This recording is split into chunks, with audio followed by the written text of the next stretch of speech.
નમસ્તે શ્રોતા મિત્રો. વર્લ્ડ ડાયાબિટીસ ડે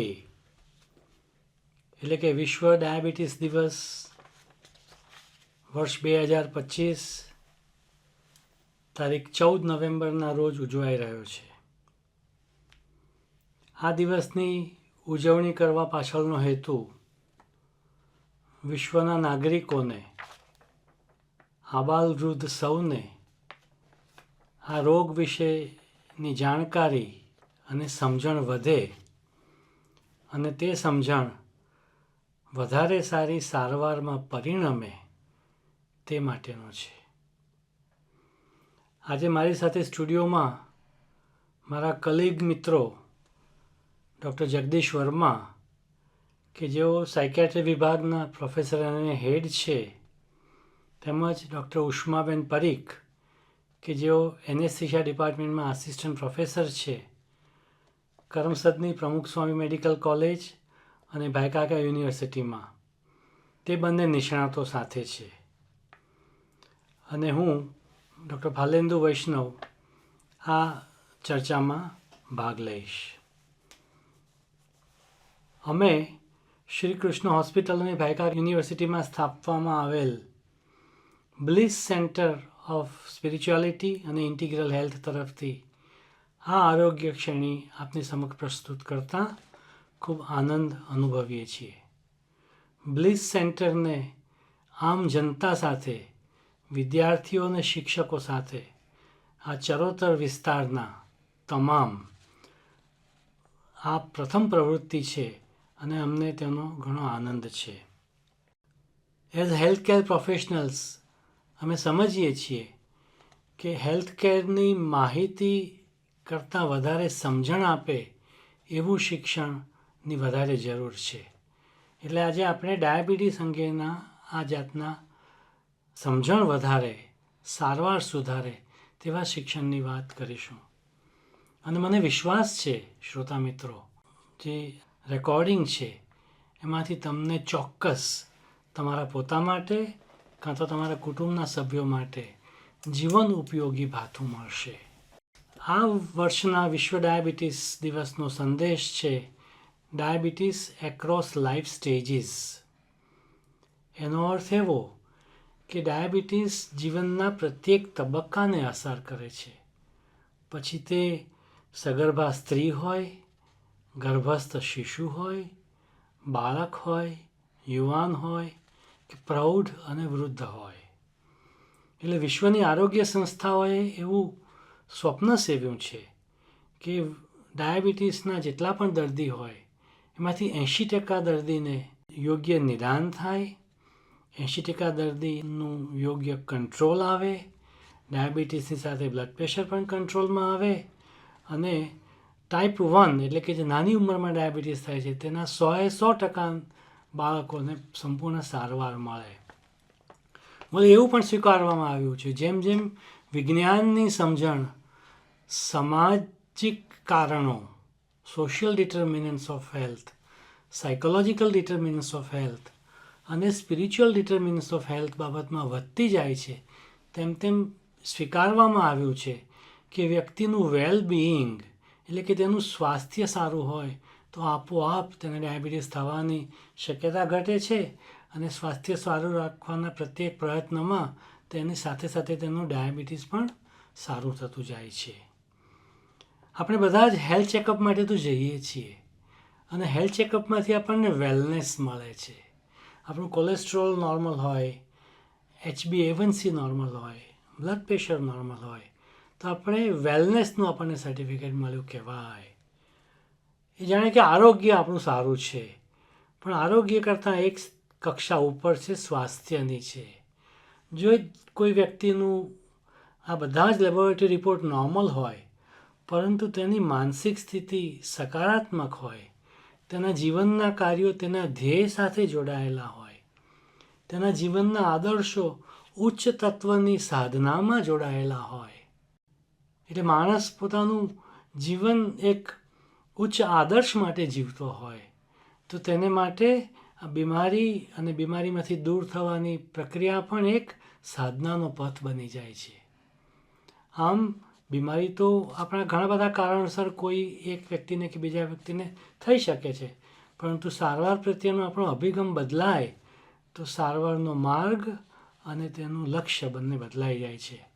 સૌપ્રથમ હું ડૉક્ટર જગદીશભાઈને વિનંતી કરીશ કે ડાયાબિટીસના દર્દીઓની માનસિક પરિસ્થિતિ વિશે આપણને માહિતી આપે.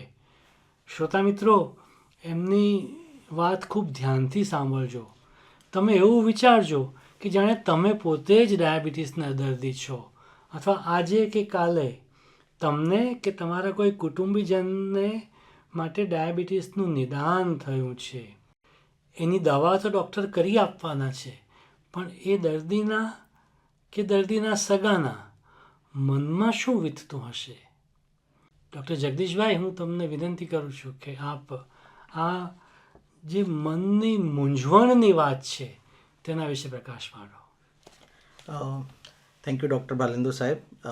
સો ચોક્કસથી આ તમે જે મને કીધું કે મનની મૂંઝવણ ડાયાબિટીસને લઈને એના વિશે વાત કરવાની છે, તો ચોક્કસથી હું એના ઉપર થોડું પ્રકાશ પાડવાનો પ્રયત્ન કરીશ.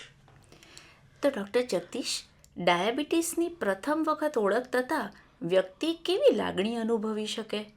બહુ ઇન્ટરેસ્ટિંગ છે કે કોઈ બી રોગનું નિદાન થવું એ એક સામાન્ય પરિસ્થિતિ નથી, અને ડાયાબિટીસ તો ખાસ. ડાયાબિટીસ એવો રોગ છે જેનું એક નિદાન આવે છે ત્યાર પછી ડૉક્ટર એમ કહે છે કે આની દવા તો લાંબા સમય સુધી લેવી પડશે. એટલે ડાયાબિટીસનું નિદાન એ એક આઘાતજનક સમાચાર જેવું હોઈ શકે, અને જાણે કે જીવન બદલાઈ ગયું. તેના કારણે વ્યક્તિ અલગ અલગ પ્રકારની લાગણીઓ અનુભવે છે, જેમ કે અસ્વીકૃતિ, ડિનાયલ, આ રિપોર્ટ ખોટો હશે, મારે ફરી ચેક કરાવવું જોઈએ. ગુસ્સો થવું, હું તો બધું જ સાચું કરતો હતો છતાં મને કેમ આવું થયું. ચિંતાની લાગણી થવી, હવે શું થશે, દવાઓ કેટલા લાંબા સમય સુધી લેવી પડશે, મને કંઈ થઈ જશે તો મારા પરિવારનું શું. ઉદાસીનતાની લાગણી પણ થઈ શકે, હવે હું પહેલાંની જેમ નહીં રહી શકું, પહેલાંની જેમ હું મારા મિત્રોની જોડે નહીં જઈ શકું. ક્યારેક અસમર્થતા અને નિરાશા પણ અનુભવાય છે. હા, ખરેખર. પણ શું ખરેખર આવી લાગણીઓ અનુભવી એ સામાન્ય છે?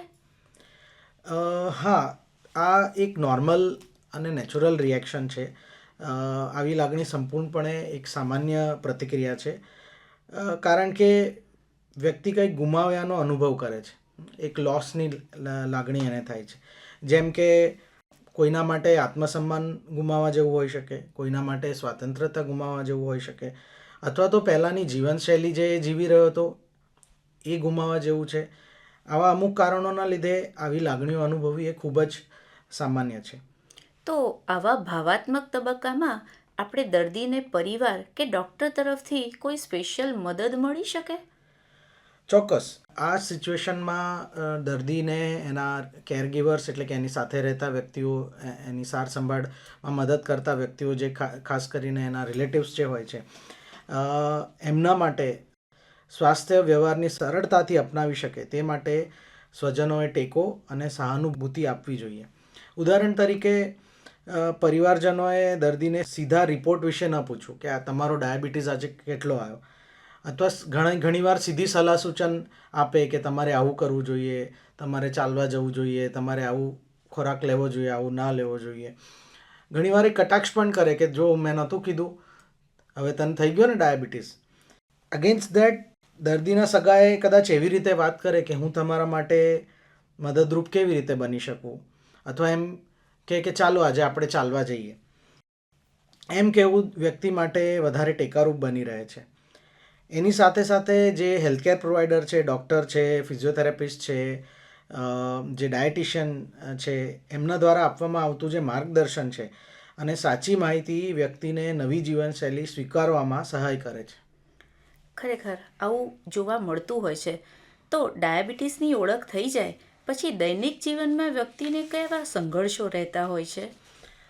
ડાયાબિટીસ સાથે જીવવું એટલે દૈનિક જીવનમાં સતત ધ્યાન રાખવું. દર્દી માટે આમાં એમ હોઈ શકે કે આહારનું નિયંત્રણ કરવું, નિયમિત બ્લડ શુગર ચેક કરવાનું જરૂર પડે, દવાઓ અને ઇન્સ્યુલિન લેવું પડે, અને વ્યાયામ અને આરામની યોગ્ય વ્યવસ્થા પણ કરવી પડે. માની લો દાખલા તરીકે કે ડાયાબિટીસ થયું પછી તમારે બહારગામ જવું હોય, તમારે બહાર કોઈ મીટિંગ કે કોઈ મુસાફરી માટે જવું હોય તો ઇન્સ્યુલિન ક્યારે લેવું, ક્યારે બ્લડ શુગર ચેક કરવું, સમયસર આહારનું ધ્યાન રાખવું, આ બધી એક એડિશનલ ટાસ્ક એના માટે ઊભી થઈ જતી હોય છે. અને આ સતત દેખરેખ અને નિયમનને કારણે ઘણીવાર દર્દી માનસિક થાક, તણાવ અને સ્વતંત્રતામાં ઘટાડો અનુભવે છે. તો ડાયાબિટીસ ધરાવતા લોકોમાં ચિંતા અને ડિપ્રેશન પણ વધારે જોવા મળે છે, એ સાચી વાત છે? હા, સ્પષ્ટ છે.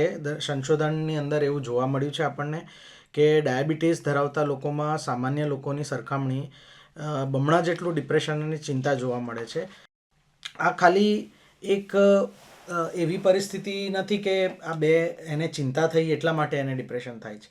ડાયાબિટીસ આમ જોવા જઈએ તો એક આખા શરીરનો રોગ છે, જેને આપણે સિસ્ટમિક ઇલનેસ પણ કહી શકીએ.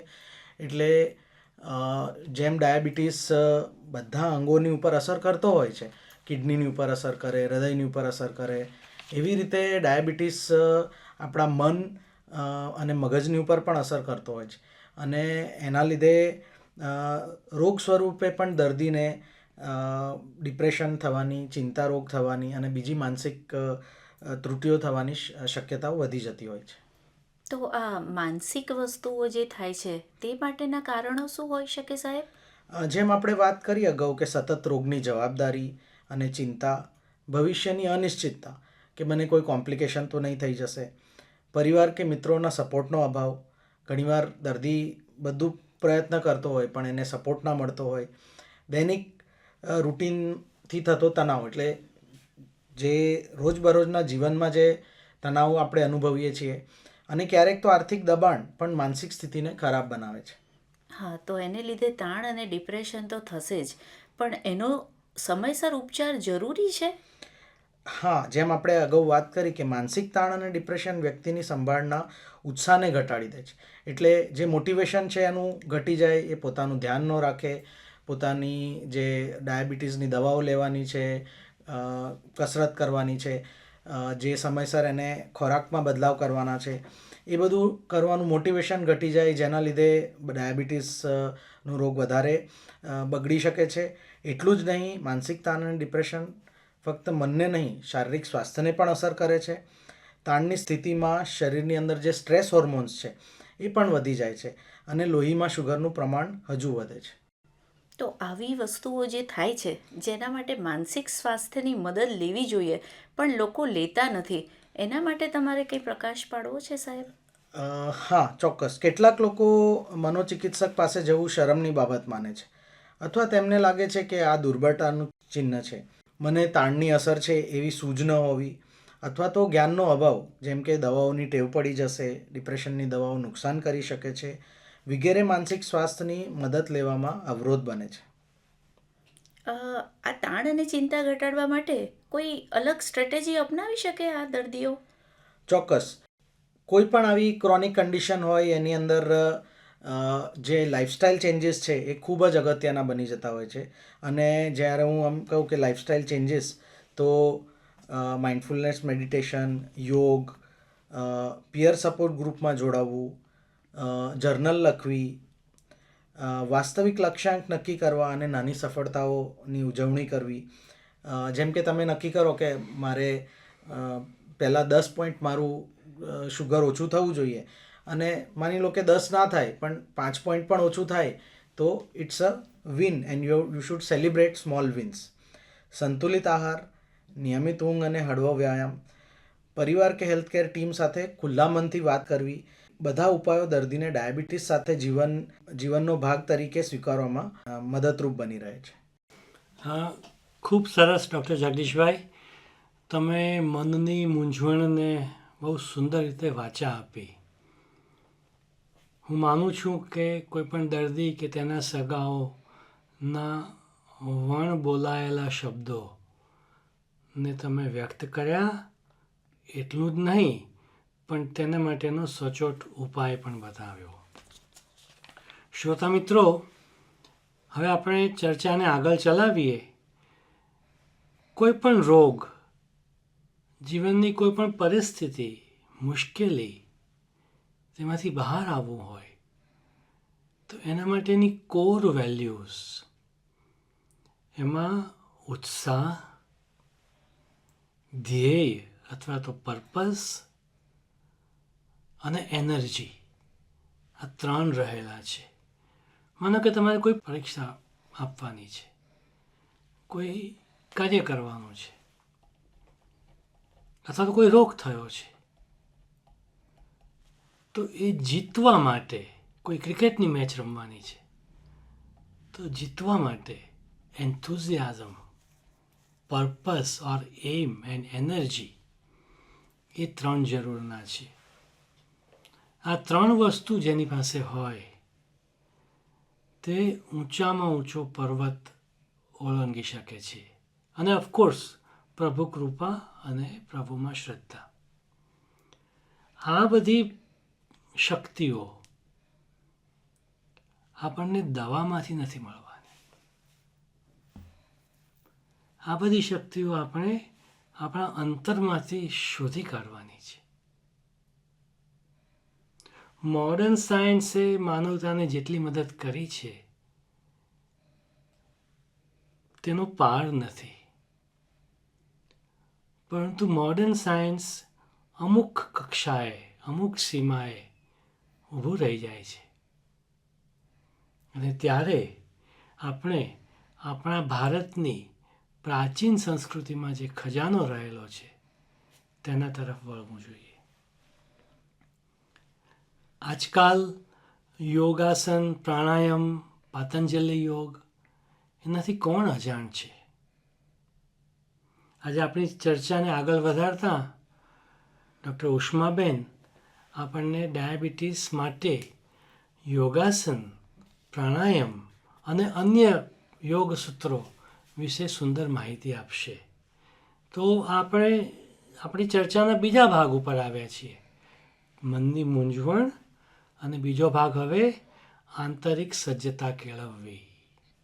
કારણ કે આંતરિક સજ્જતા કેળવીએ તો જ દવા અસર કરે. ખાલી દવાના ટેકા ઉપર તો એ ખુરશીના 4 પાયા હોય તો 4 પાયા સ્ટ્રોંગ જોઈએ. એક પાયા આપણી મોંઘામાં મોંઘી દવા હોય તેનાથી કાંઈ વળે નહીં. આપણે હવે ચર્ચા આગળ ચલાવીએ. સો ડૉક્ટર ઉષ્મા, આજે જેમ સાહેબે કીધું કે આજે આપણે ડાયાબિટીસ માટે યોગ વિશે વધારે જાણવા માંગશું. તો પહેલો પ્રશ્ન તમને પૂછી જોઉં કે ડાયાબિટીસને યોગિક દૃષ્ટિકોણથી મેનેજ કરવા માટે શું કરવું જોઈએ? ખૂબ જ સચોટ પ્રશ્ન સાહેબ. જેમ આપણે જાણીએ છીએ કે ડાયાબિટીસ એક લાઇફસ્ટાઇલ ડિસીઝ છે, એટલે કે અયોગ્ય જીવનશૈલીને લગતો રોગ. તો એનો યોગિક દૃષ્ટિકોણ એટલે કે આપણે આપણા રોજિંદા જીવનમાં યોગિક જીવનશૈલી અપનાવી જોઈએ, જેની અંદર દિનચર્યા, આહાર, વિહાર, વિચાર, વ્યક્તિગત સંબંધો તેમજ તણાવ, ચિંતા વગેરેને આવરી લેવામાં આવે છે.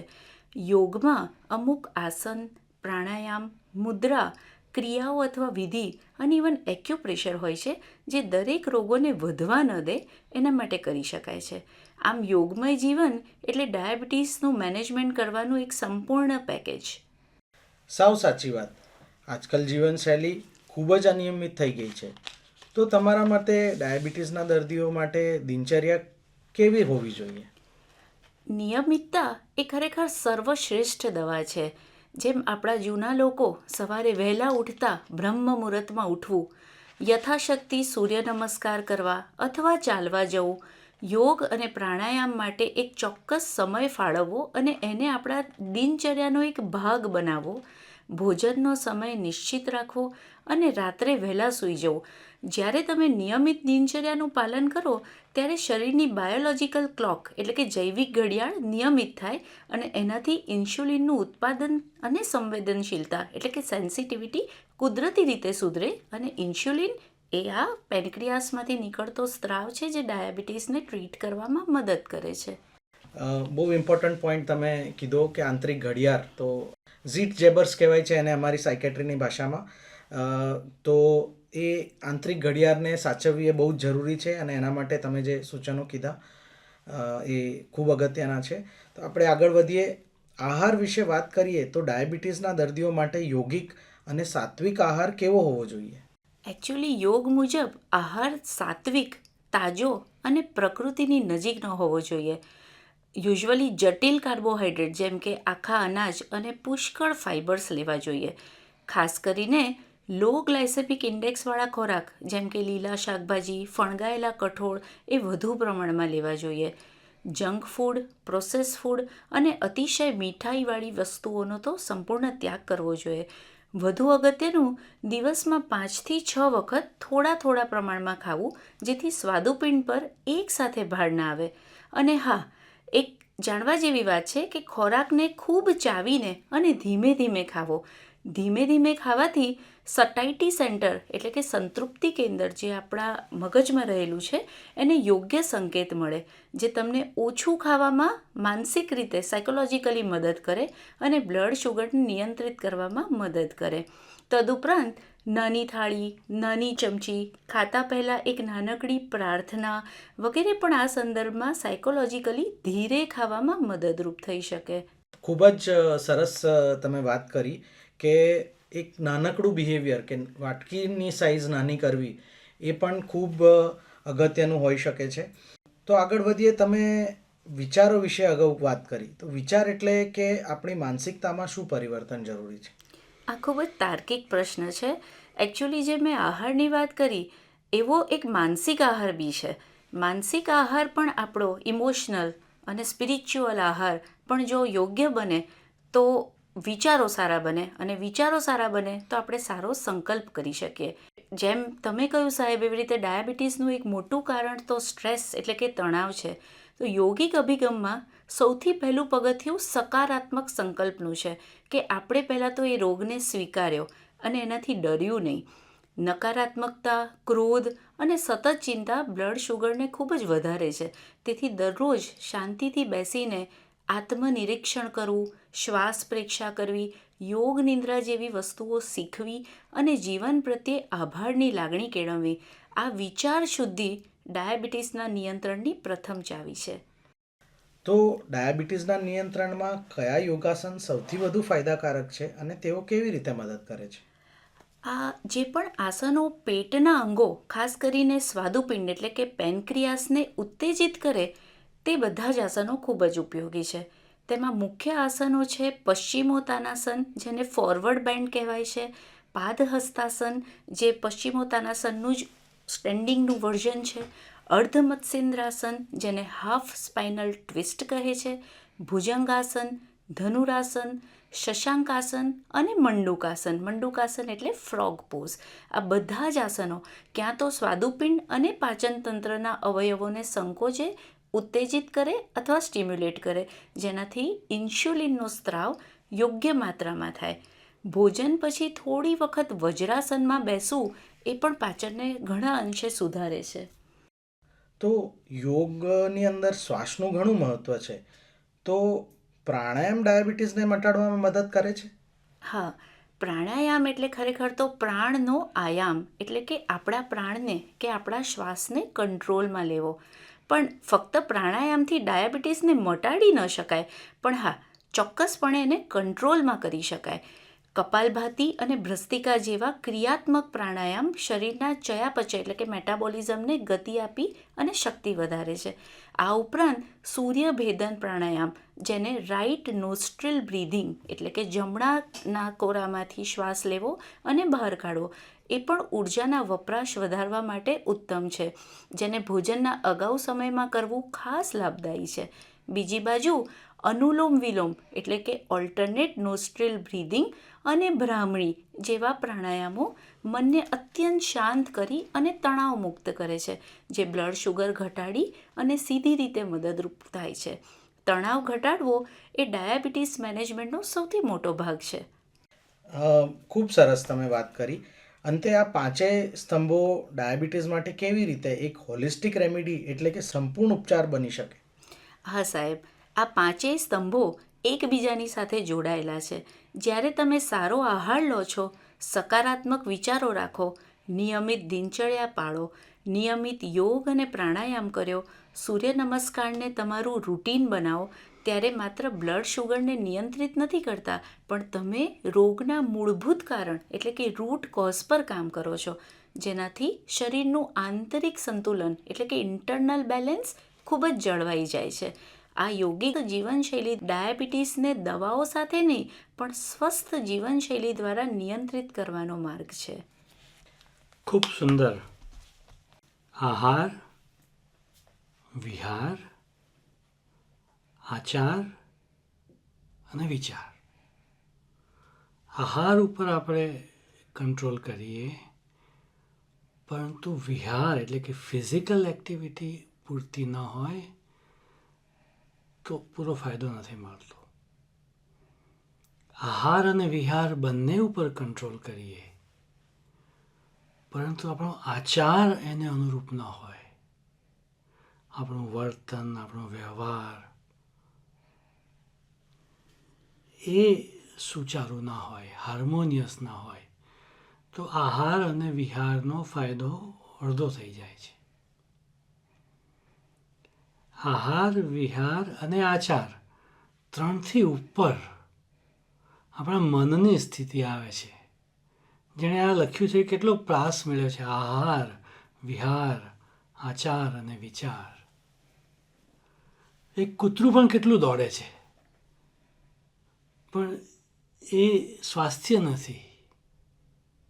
એની સાથે એનો ખોરાકની સાથે એનો શારીરિક શ્રમ, એનો સામાજિક પ્રવૃત્તિઓ અને મનોસ્થિતિ, આ 4 વસ્તુ સાથે આવે ત્યારે આપણને સાચા સર્વાંગી સ્વાસ્થ્યની પ્રાપ્તિ થાય છે.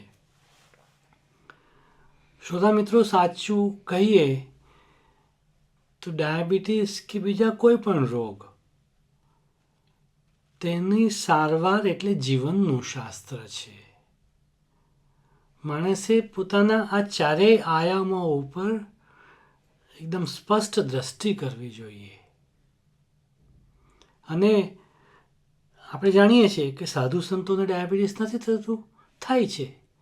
શરીરના પણ ગુણધર્મો હોય, શરીરની પણ મર્યાદા હોય, પરંતુ મનની સ્થિતિ ઉચ્ચ હોય તો એ રોગ કાં તો મટી જાય છે, કાં તો ઘટી જાય છે, કાં તો તેના પ્રત્યેની દ્રષ્ટિ બદલાઈ જાય છે.